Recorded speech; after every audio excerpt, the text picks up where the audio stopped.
अनु शादी के बाद कमरे में बैठी जितेश का इंतजार कर रही थी, पर पता नहीं शायद जितेश पूरी रात ही नहीं लौटा था। इंतजार में अनु की आंख लग गई। सुबह सुबह एक कठोर आवाज ने उसे ऐसे उठा दिया मानो किसी ने जोर का पत्थर फेंका हो। अरे ओ महारानी, सूरज सिर पर चढ़ाया है और तू अभी तक घोड़े बेचकर सो रही है। तेरे बाप के घर में सोते होंगे इतनी देर तक।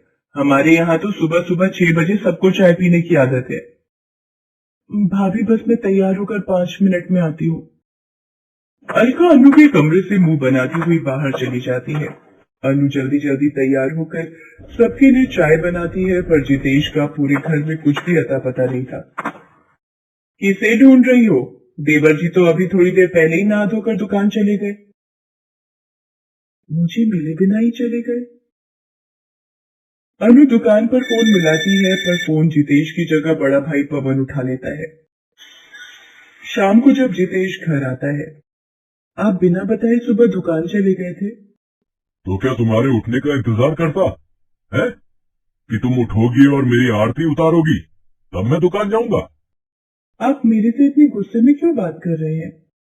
माँ ने साफ साफ बोल दिया था तुम्हारे पिताजी को कि मेरे लिए एक गाड़ी की डिमांड पूरी करके दें, पर तुम्हारे पिताजी ने कुछ नहीं दिया और तुम्हें ऐसे ही खाली हाथ यहाँ भेज दिया।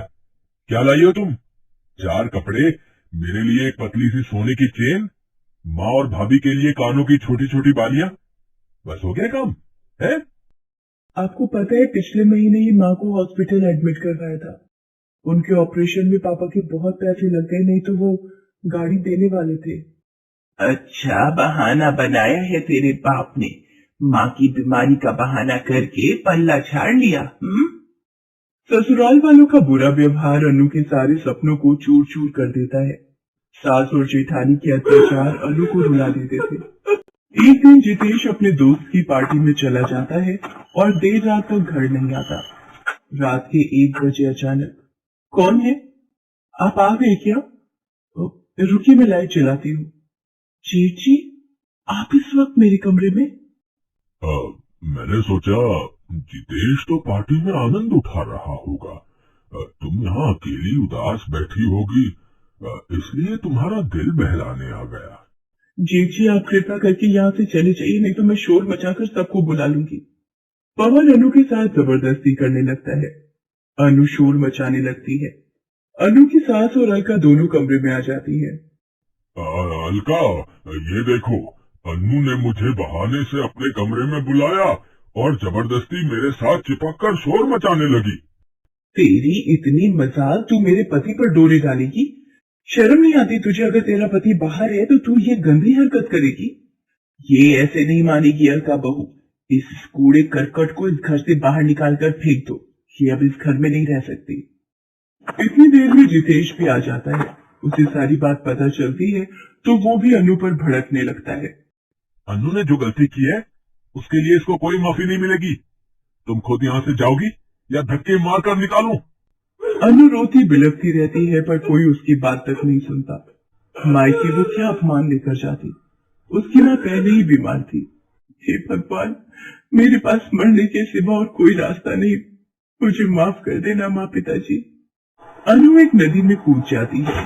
तभी रामदेव नाम का एक मछुआरा वहाँ से गुजर रहा था। अरे अरे अरे, ये नदी में कितना छलांग लगा दी है। हे ईश्वर, अरे ये तो कोई लड़की है। रामदेव अनु को किनारे तक लेकर आता है। अनु होश में नहीं आ रही थी। रामदेव कुछ और लोगों की मदद से अनु को घर ले जाता है। अरे ये कौन है? ये किसे उठा कर ले आए? अरे पता नहीं कौन है बेचारी, है? अरे नदी में डूबकर मरना चाहती थी, मेरी नजर पड़ गई तो बचा लिया। रामदेव की पत्नी सीता कुछ पत्तों का काढ़ा बनाकर अनु को पिलाती है। कुछ देर बाद अनु को होश आ जाता है।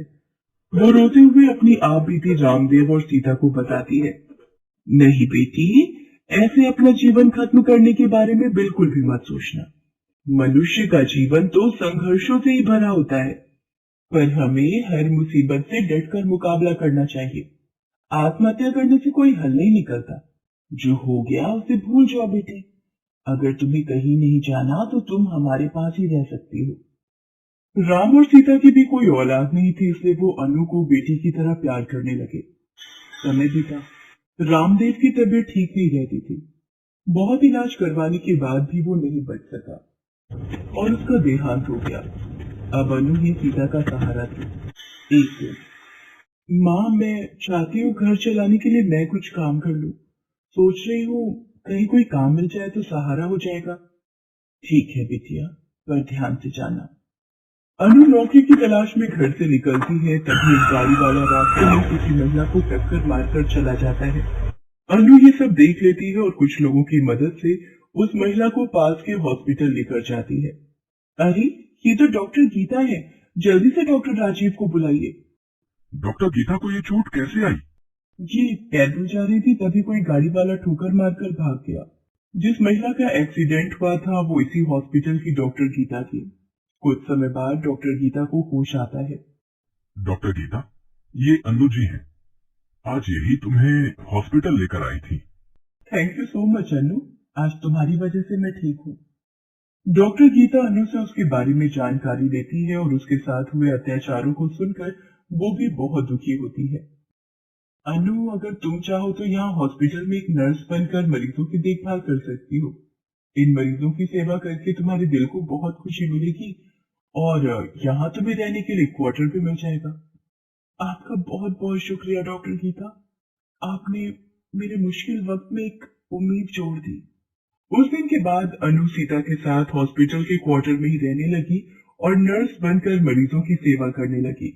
एक दिन, हटिए हटिए, इमरजेंसी है, आदमी को बहुत चोटें आई हैं, हटिए हटिए। जितेश, ये सब कैसे? अनु, तुम इसे कैसे जानती हो? ये मेरे पति है जितेश। अनु उस वक्त एक नर्स के साथ साथ एक पत्नी का भी फर्ज निभाती है और जितेश की देखभाल करती है। कुछ दिनों बाद जितेश ठीक हो जाता है। अनु, तुम्हारे जाने के बाद मुझे अपनी गलती का एहसास हुआ। भैया ने जानबूझकर तुम्हारे ऊपर इतना गंदा इल्जाम लगाया। माँ का पिछले 15 दिन पहले ही देहांत हो गया। भैया भाभी ने ये सब जायदाद के लिए किया था। उन्होंने मुझे मरवाने की कोशिश की और एक ट्रक से मेरा एक्सीडेंट करवाना चाहा।